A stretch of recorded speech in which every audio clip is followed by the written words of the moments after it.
ኢራን ይህች ሀገር ስሟ ሲነሳ መጀመሪያ ወደ አእምሯችን የሚመጣው ምንድን ነው?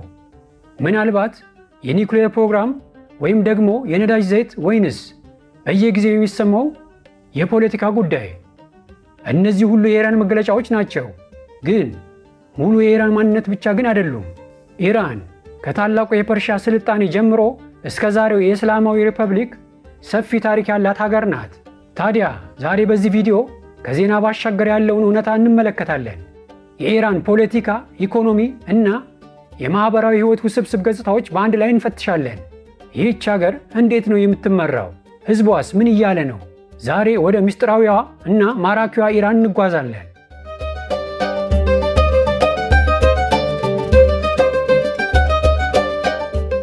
የዛሬዋን ኢራን ለመረዳት ጊዜውን ወደ ኋላ መመለስ አለብን፣ ወደ 1979። ያኔ በኢራን ታሪክ ትልቅ ለውጥ መጣ። ከአሜሪካን የቅርብ ወዳጅ የነበረው ሻህ ከስልጣን ወረደ። በሱ ፋንታ አያቶላ ሆሚኒ መጡ። ኢራን የፐርሺያ ግዛት መሆኗ ቀርቶ የእስላማዊ ሪፐብሊክ ሆነች። ይህ ለውጥ የሀገሪቱ ፖለቲካ፣ ህግና ማህበራዊ ህይወት ሙሉ በሙሉ ቀየረው። ታዲያ አሁን በኢራን ውስጥ የበላይ ስልጣን ያለው ማን ነው? ፕሬዝዳንቱ አይደለም። ከፕሬዝዳንቱ በላይ የበላይ መሪ ወይንም ሱፕሪም ሊደር አላቸው። እሱ ነው የመጨረሻን ውሳኔ የሚያስተላልፈው። ይህ ደግሞ በፖለቲካ ውስጥ ያለውን ውጥረት እና ሚስጥራዊነት ይጨምረዋል። አሁን ወደ ሁለተኛውና በጣም ወሳኝ ወደ ሆነው ክፍል እንለፍ። ይህ ክፍል የኢራንን የኢኮኖሚ ውድቀት፣ የነዳጅ ዘይት ሚና እና ማዕቀቦች በህዝቡ ላይ ያመጡትን ተጽዕኖ በዝርዝር ያሳያል።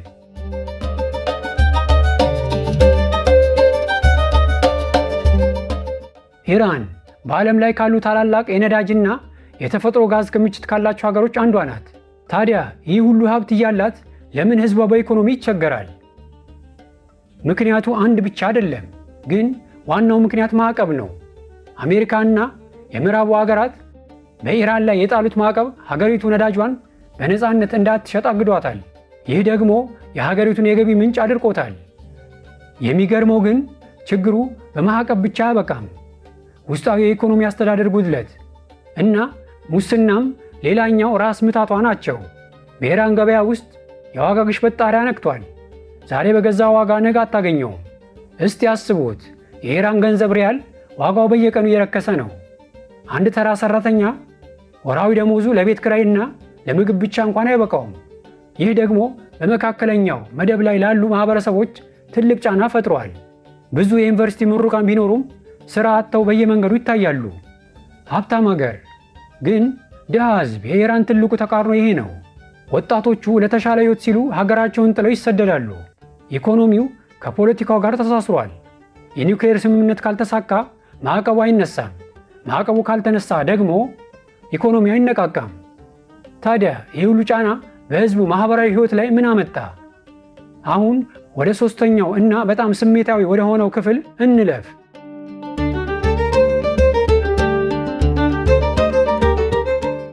ከፖለቲካው ውጥረትና ከኢኮኖሚው ድቀት በስተጀርባ ሌላ ትልቅ ታሪክ አለ። የኢራን ማህበራዊ ህይወት። ኢራን ወጣት ሀገር ናት። ከ70 በመቶ በላይ የሚሆነው ህዝቧ ዕድሜው ከ30 ዓመት በታች ነው። ይህ ትውልድ ደግሞ ከ40 ዓመት በፊት እንደነበረው ትውልድ አይደለም። ይህ ትውልድ ኢንተርኔት አለው። ዓለም የት እንደደረሰች ያውቃል። ታዲያ በቤት ውስጥ ያለው ጥብቅ የሃይማኖት ህግና በውጭው ዓለም ያለው ነፃነት በትውልዱ ላይ ትልቅ ግጭት ፈጥሯል። በተለይ የሴቶች ጉዳይ።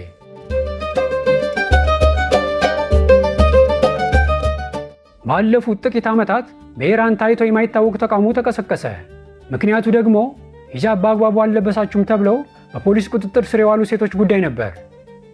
ይህ እንቅስቃሴ ሴት ህይወት ነፃነት የሚል መፈክር ይዞ መላውን ዓለም አነጋግሯል። ለኢራን መንግስት ሂጃብ የሃይማኖት ትዕዛዝ ብቻ ሳይሆን የፖለቲካ መለያው ነው። ለወጣቱ ግን የግል ነፃነት ጥያቄ ነው። ይህ ማህበራዊ ጉዳይ በኢራን ቤተሰቦች ውስጥ ሳይቀር ልዩነት ፈጥሯል። አያቶቻቸው አብዮቱን ያመጡ ናቸው። ልጆቻቸው ግን ያ አብዮት የገባላቸውን ቃል አልጠበቀም ብለው ያምናሉ። የሚገርመው በኢራን ውስጥ ሁለት ህይወት አለ። አንደኛው በጎዳና ላይ የሚታየው ጥብቅና ህጋዊ ህይወት ነው። ሁለተኛው ደግሞ በአንዳንድ ቤቶች በስተጀርባ ያለው ዘመናዊ ሙዚቃ የሚሰማበትና ወጣቶች የሚዝናኑበት ምስጢራዊ ህይወት ነው። ይህ ማህበራዊ ጫና ሀገሪቱን ወዴት እያመራት ነው? መንግስት የህዝቡን ፍላጎት ሰምቶ አንዳንድ ለውጥ ያደርጋል ወይንስ ግጭቱ ይቀጥላል? አሁን ወደ መጨረሻውና ወሳኝ ክፍል እንለፍ። የወደፊት ተስፋና ፈተናዎች።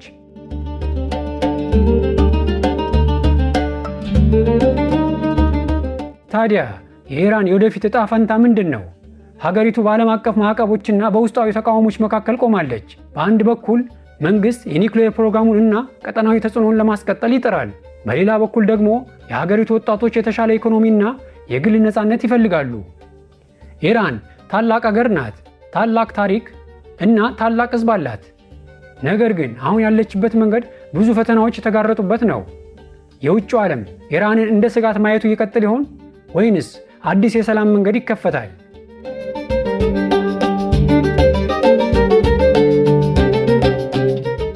የኢራን ሕዝብ ሁልጊዜም ቢሆን ተስፋ አይቆርጥም። በጥበብ በሳይንስና በባህል ዓለምን ያስገረመ ሕዝብ ነው። የወደፊቱ ኢራን በፖለቲከኞች ውሳኔ ብቻ ሳይሆን በእነዚህ ወጣቶች ሕልምና ጥረት የሚወሰን ይሆናል። የዛሬው ዝግጅታችን ይህን ይመስላል። ስለ ኢራን ፖለቲካ፣ ኢኮኖሚ እና ማህበራዊ ሕይወት በትንሹም ቢሆን ግንዛቤ እንዳገኛችሁ ተስፋ አደርጋለሁ። እናንተስ ምን ትላላችሁ? ኢራን ለውጥ ታመጣለች ብላችሁ ታስባላችሁ ወይንስ አሁን ያለው ሁኔታ ለረጅም ጊዜ ይቀጥላል? ሐሳባችሁን በኮሜንት መስጫ ላይ አጋሩኝ። ይህ ቪዲዮ ከወደዳችሁት ሰብስክራይብ ማድረጋችሁን አትርሱ። በቀጣይ በሌላ ሳቢ ርዕስ እስከምንገናኝ ሰላም ሁኑ።